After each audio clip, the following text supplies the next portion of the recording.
समय लगेगा, व्यक्ति निर्माण में समय लगता है। सिंधिया का बीजेपी में स्वागत है। बीजेपी की परंपराओं से रूबरू हो रहे हैं ज्योतिरादित्य सिंधिया और जल्द ही बीजेपी में समरस हो जाएंगे ज्योतिरादित्य सिंधिया। तो केंद्रीय मंत्री नरेंद्र सिंह तोमर ने यह कहा है कि सिंधिया को बीजेपी में ढलने में थोड़ा समय लगेगा, व्यक्ति निर्माण में समय लगता है।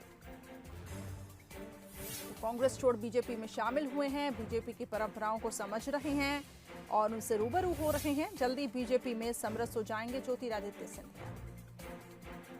निर्माण की प्रक्रिया की गति हमेशा धीमी होती है। सिंधिया जी आए हैं, भारतीय जनता पार्टी में उनका स्वागत है। भारतीय जनता पार्टी विचार आधारित, कार्यकर्ता आधारित राजनीतिक दल है। वो परंपराओं से, प्रक्रियाओं से, पद्धति से परिचित हो रहे हैं और मुझे पूरी आशा है कि वो भारतीय जनता पार्टी में समरस होंगे और भाजपा की ताकत बनेंगे। व्यक्ति निर्माण की प्रक्रिया। चलिए, अधिक अपडेट के लिए हमारे संवाददाता वासु जुड़ चुके हैं। वासु, केंद्रीय मंत्री नरेंद्र सिंह तोमर ने यह कहा है कि सिंधिया बीजेपी में शामिल हुए, लेकिन थोड़ा समय लगेगा बीजेपी की परंपराओं को समझने में और जल्द ही लेकिन वो बीजेपी में समरस हो जाएंगे। वासु, आप तक मेरी आवाज पहुंच पा रही है? चलिए, लगता है मेरी आवाज उन तक नहीं पहुंच पा रही है, लेकिन वासु एक बार फिर से हमारे साथ कनेक्ट हो चुके हैं। वासु, केंद्रीय मंत्री नरेंद्र सिंह तोमर ने कहा है कि सिंधिया को बीजेपी में ढलने में समय लगेगा, क्या आखिर इसके पीछे हम मतलब निकालें? हाँ बिल्कुल, नरेंद्र तोमर जो केंद्रीय मंत्री हैं, आज उन्होंने मीडिया से बातचीत करते हुए ये बयान दिया है कि ज्योतिरादित्य सिंधिया को भाजपा की रीति नीति समझने में, संस्कृति समझने में थोड़ा समय लगेगा, लेकिन वो जल्द ही भाजपा में समरस हो जाएंगे। देखिए, ज्योतिरादित्य सिंधिया लंबे समय से कांग्रेस की राजनीति करते आए हैं। कांग्रेस के लिए उन्होंने कई चुनाव लड़े, कांग्रेस को से केंद्रीय मंत्री भी रहे और बड़े लीडर माने जाते थे नेशनल लेवल के। अब उन्होंने हाल ही में भाजपा का दामन थामा है। 6 से 7 महीने का जो समय है वो हुआ है। हालांकि जो बीजेपी का कैडर है, संगठन है, विचारधारा है, इन सब लिहाज से नरेंद्र तोमर का जो ये पूरा बयान है वो सामने आया है। करिश्मा, चलिए ठीक है, बहुत बहुत शुक्रिया हमारे साथ जुड़ने के लिए।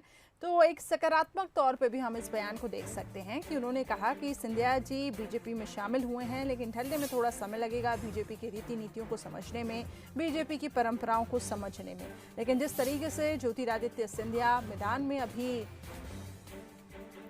देख रहे हैं और दमखम के साथ चुनावी प्रचार प्रसार में जुटे हुए हैं, तो उनकी बॉडी लैंग्वेज से भी काफी सारी चीजें समझी जा सकती है। शिव अनुराग पटेरिया जी, वरिष्ठ पत्रकार, इस वक्त हमारे साथ जुड़ चुके हैं, उनसे भी थोड़ा समझने की कोशिश करते हैं। शिव अनुराग पटेरिया जी, किस तरीके से आप देखते हैं ज्योतिरादित्य सिंधिया की भूमिका अभी बीजेपी में? हालांकि एक बड़ा चेहरा है, उनकी भी साख दांव पे लगी हुई है, लेकिन केंद्रीय मंत्री नरेंद्र सिंह तोमर ये कहते हैं कि व्यक्ति निर्माण में समय लगता है, बीजेपी की रीति नीति परंपराओं को समझने में थोड़ा समय लगेगा। देखिए, nothing is wrong in the part of Narendra Singh Tomar. कोई भी व्यक्ति जब किसी नए संस्था, दल या परिवार के साथ जुड़ता है तो उसके परिवार की परंपराओं, उसकी संस्कृति, समाज, कार्य व्यवहार सबको समझना पड़ता है।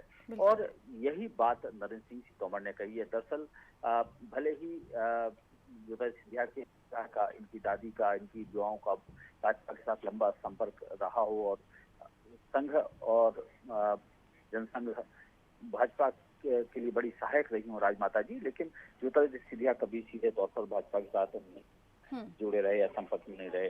भाजपा का काम करने का अपना एक तरीका है और वह तरीका संघ और संगठन आधारित है। निश्चित तौर पर जब आप एक संस्था में जाते हैं तो उसके विचार, उनके काम करने के तौर तरीके से अपने आप को आपको एकात्म करना पड़ता है, जोड़ना पड़ता है।